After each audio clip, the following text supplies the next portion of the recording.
Hi everyone, thank you for joining me. Today is the 28th of June 2026.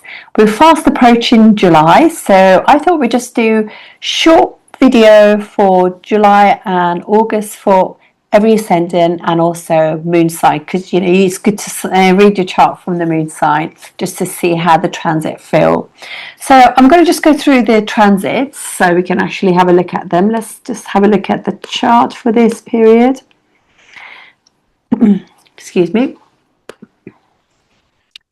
Okay, as you can see, obviously Saturn has been in Pisces for a while and will carry on being there for a period of time still.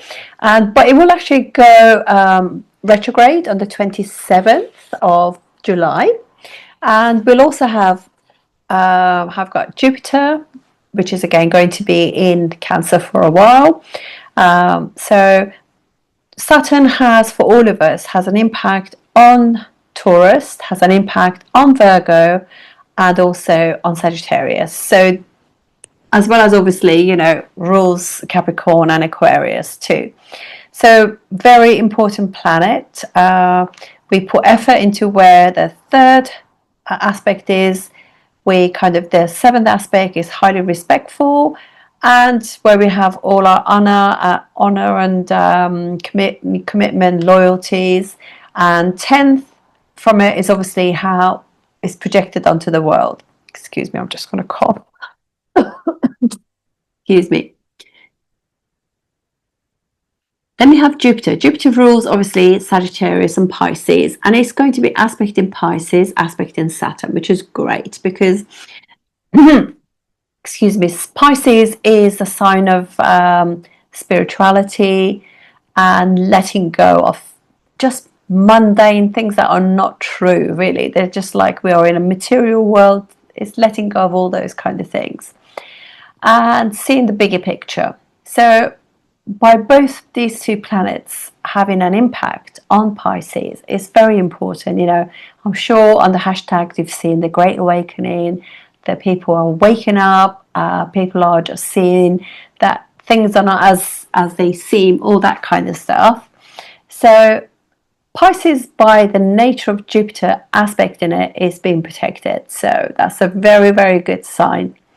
It also rules, as I said, Sag and Pisces, but it's having three aspects, just like Saturn. So it's aspect in Scorpio, Capricorn, and Pisces, as we mentioned. So having a massive impact on those, and also Cancer.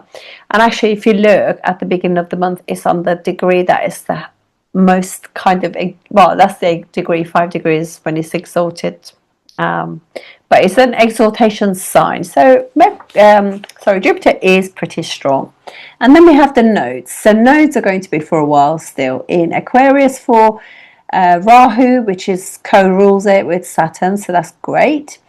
Rahu rules technology, new things, and all kind of, I would say, kind of rules people who are not kind of different species, who are not particularly human, high dimensional, other dimensions, outer dimensions, those sort of people too, which disclosure about that's coming out. It's also rules AI. So new, particularly in Shatabisha, it's all to do with here 1,000 or 100 healers, as they say. So it's like by the time it comes out of there and goes into Capricorn, that there's going to be new modalities coming out for health and healing. So things are going to really move forward after that, this transit. For K2 is obviously in Leo. Leo is a sign of celebrities, famous people, royalty, big leaders, things like that. And by the nature of that being there in Leo, we know that it's actually as we have seen, many of the Hollywood greats have passed away. You can just have a look. Just has been so many people. I mean, a lot of them have been very, very old anyway. But just so there's loads of people passing away, lots of changes going on, and also what it does is Sun will be there with it on the 18th. So I think there's going to be maybe in August 18th August. So I think there could be like a major passing away of a royalty or a very sort of significant figure in the world of politics or influence, basically. So that's happening with the nodes. So actually, Rahu is also aspecting Gemini from where it is, and it's also aspecting Libra. And K2 is aspecting the Aries and also Sagittarius. So this has been going on for a while anyway, and I have actually done a video about Sagittarius. You know, it's such an important sign for the remainder of this year. And you'll also see that Mercury will retrograde back to Gemini, and where the Sun is at the moment, and it's again going to have an impact on Sagittarius. So lots going on there. But all the personal planets, one by one, they're coming through, and we'll see them going on to Virgo by the time we finish August. So just wanted to say that Venus is not in a good condition. Venus being obviously the most important feminine planet for everyone. It's in Cancer, which is unfriendly towards, doesn't like being with Jupiter for one thing, doesn't like the moon, so they don't. Venus doesn't like Cancer,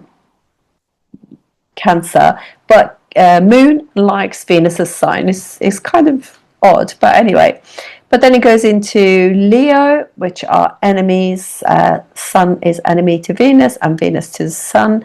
And then it goes into its debilitation sign, even though it's only really debilitated at 28 degrees. But nonetheless, it's a sign that is like really is a critical, it's digests and dissects everything. And, there's like a post-mortem goes on in that sign. So it's not really in keeping with what Venus is all about.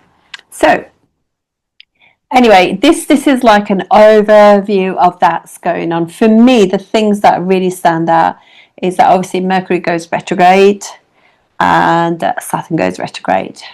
And also the other thing that's interesting to know as well, for me, I think one of the signs that's quite troubling to Mars is Gemini.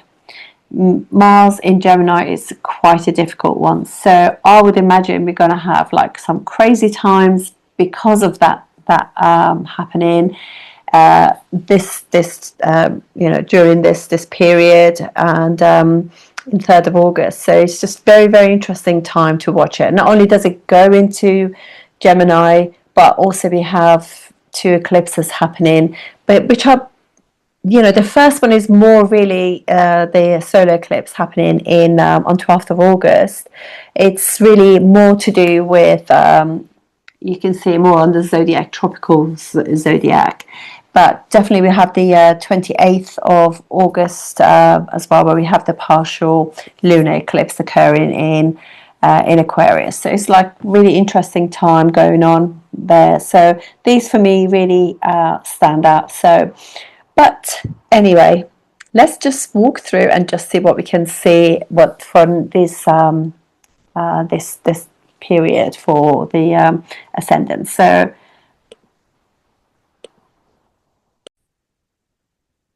hello, this video is for Capricorn Ascendant and Capricorn Moon for July and August 2026. I hope you're all doing well, and okay, let's make a start. So I'm going to start by sharing the chart so I can got some focus there. Okay, fantastic. So as you can see, you've got stellium in your 7th house. So a lot going on in Cancer generally for everyone. But for you guys, it's your 7th house, so it's very important. Okay, I'm going to go to the 5th of the month first. Okay, so here we go. So what happens is Venus goes into Leo on the 5th. Venus is not very strong at this moment for this couple of months because basically it's in Cancer and it's like not friendly with the moon and enemies with Leo. Leo's ruler, which is the Sun, and also then goes into Virgo, which is like, it's although it's a friend sign, but it's not a friendly sign to Venus, especially at 28 degrees. but basically Venus is not somebody who can forgive all the detail and doesn't need to be picking up people, and is going into a very kind of detail oriented sign at that point. But anyway, for now, let's just go on with July. So 5th of July, we have Venus sitting with K2. They're actually quite friendly towards each other. So K2 is actually making the blow to Venus a little less difficult. And also it's for Venus is Yogacaraka planet for Capricorn Ascendant. It rules 5th and 10th house ruler. So when it goes in the 8th house, there's going to be some changes, especially if Ketu is there. Something is going to just you have to let go of, there could be just, you do more research, background stuff. So there's going to be some changes. But it could also be gain of something as well. So something changes in order to bring some form of gain. 11th house, K2, it's also house of desires and wishes too. Let's go to the 7th now. Mercury retrogrades back into 6th house, 6th and 9th house ruler for you. And it goes back into the 6th house. Obviously, Mercury does extremely well in the 6th house, and it's there with 8th house ruler, the Sun. So funnily enough, because both of them are Dushtana house lords, so they do well being together and being in the Dushtana house. So you'll be working hard, there'll be some changes in your job, but actually, all in all, eventually it works out really in your favor. And then, so on the 14th, we have a new moon in Gemini.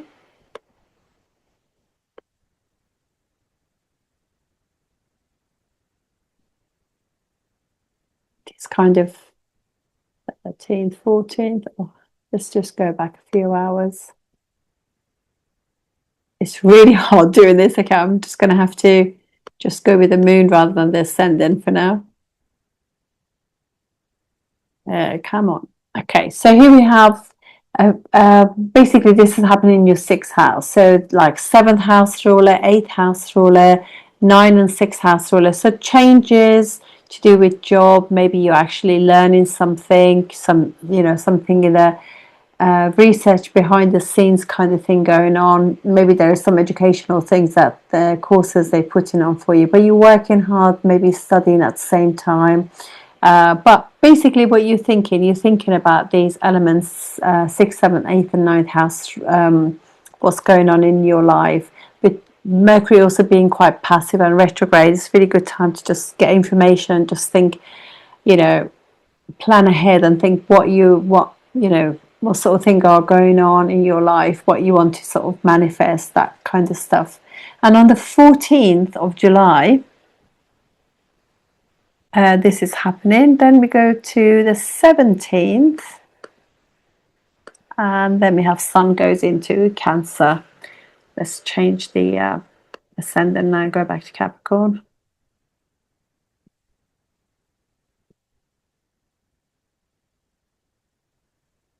Okay, so now we have Sun and Jupiter together, which they are really good pals together.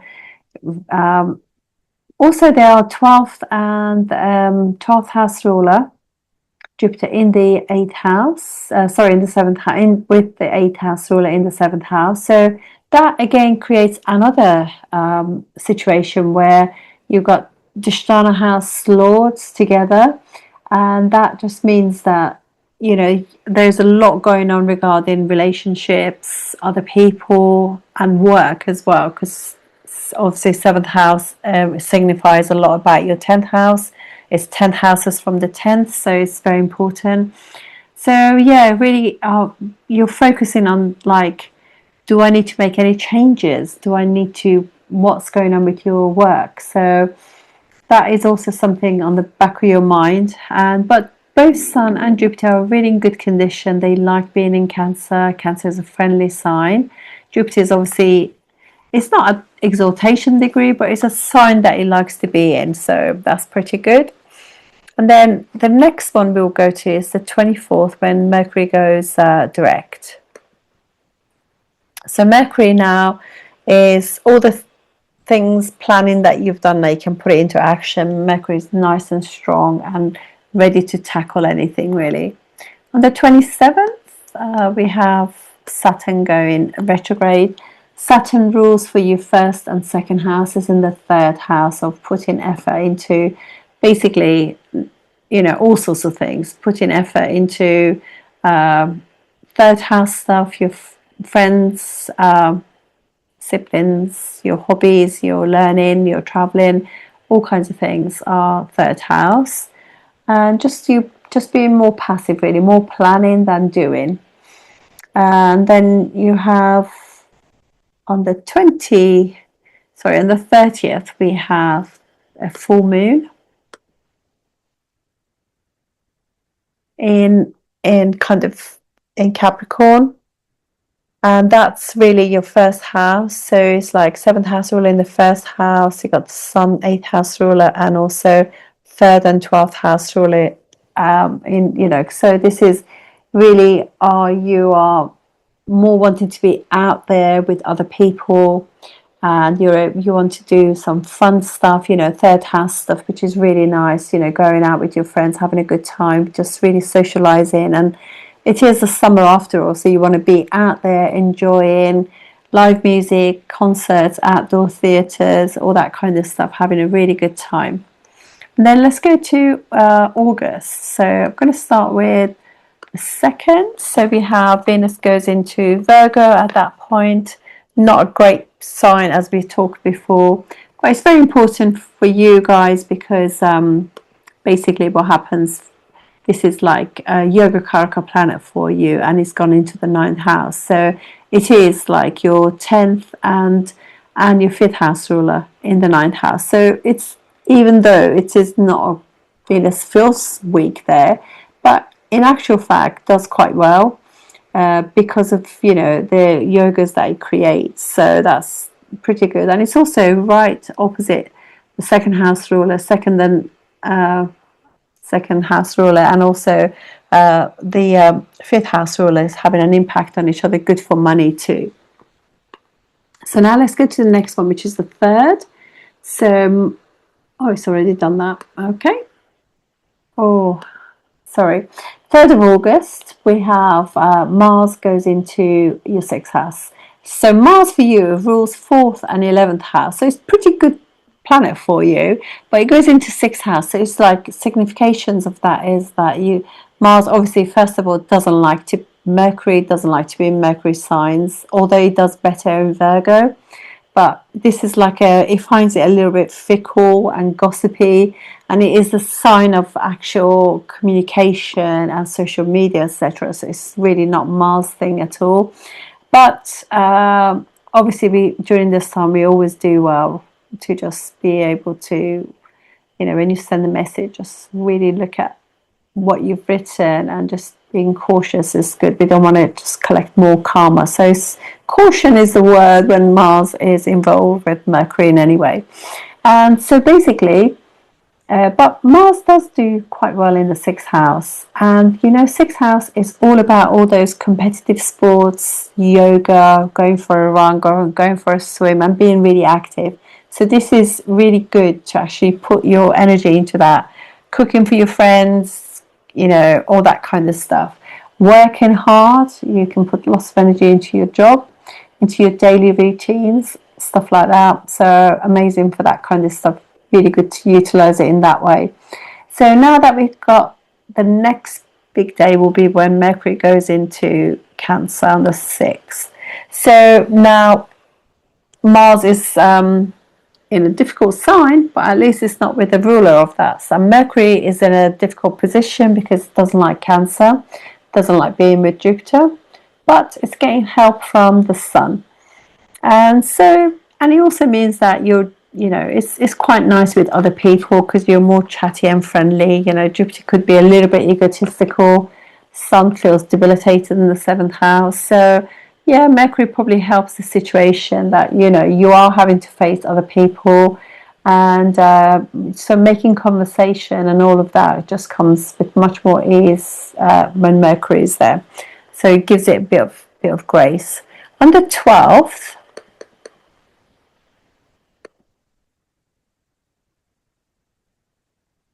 Here we go.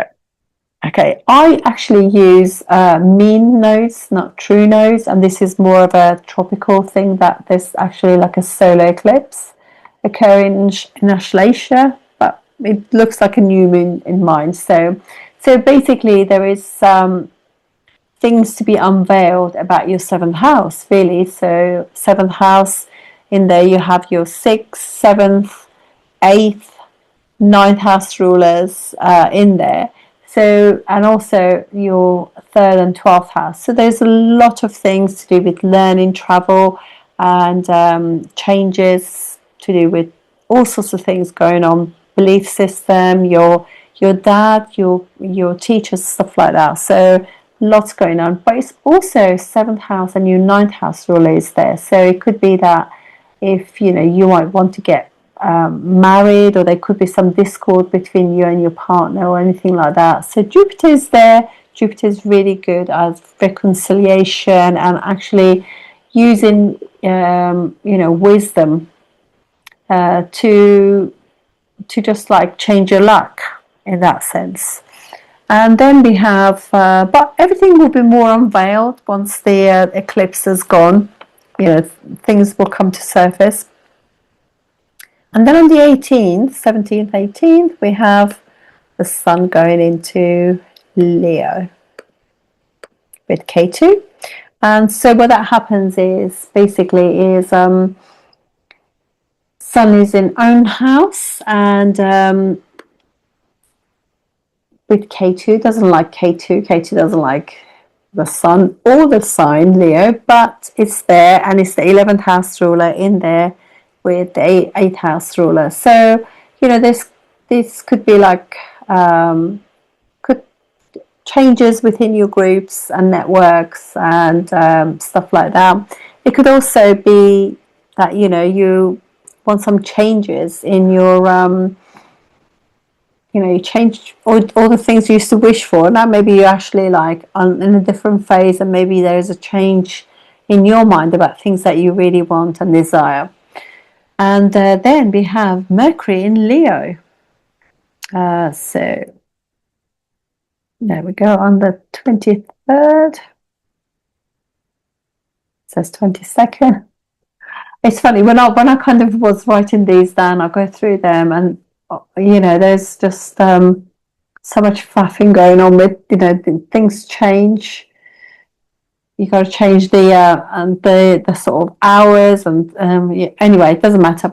So anyway, so we have on the 22nd, 23rd, we have Mercury going into Leo. This is great place for Mercury because it's out of Cancer, and now it's sitting with a friend, two friends, Sun and K2, both friendly with Mercury, friendly sign. Mercury does really well, excellent. Actually, it's probably the best position for Mercury in the 8th house. So that is really any changes, anything that you want, any information comes with you with so much ease. So if you want to do things for like gains and anything that you need to finish, like for education, and you need to do research for finding a job or something to aid your job, then this is a fantastic time to do it. And then we finished literally this on the 28th will be the last important day, which actually is,